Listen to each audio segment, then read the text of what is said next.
Isa ka bang gwardya? Dapat malakas ang loob mo na kayang gampanan ang iyong tungkulin nakaatang sa trabaho sa iyo. Mababa ba ang pasensya mo? Dapat kaya mong tiisin ang hirap ng panunumbat ng ibang tao sa iyo. Huwag mong isipin na mababa ang pagtingin nila sa atin. Hindi nila alam ang dinaranas ng isang gwardya.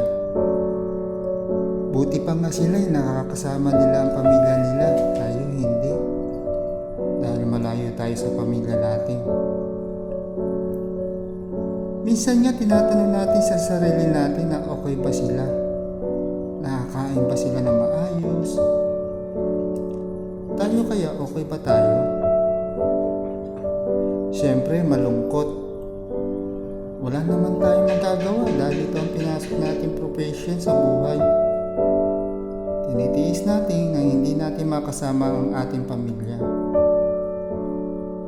Tinitiis natin na hindi tayo makatulog sa trabaho o magkaroon ng problema. Tinitiis natin na maghapon o magdamag tayo nakatayo sa trabaho. Sa tingin mo ba, tinitiis ka ng pamilya mo? Siyempre hindi.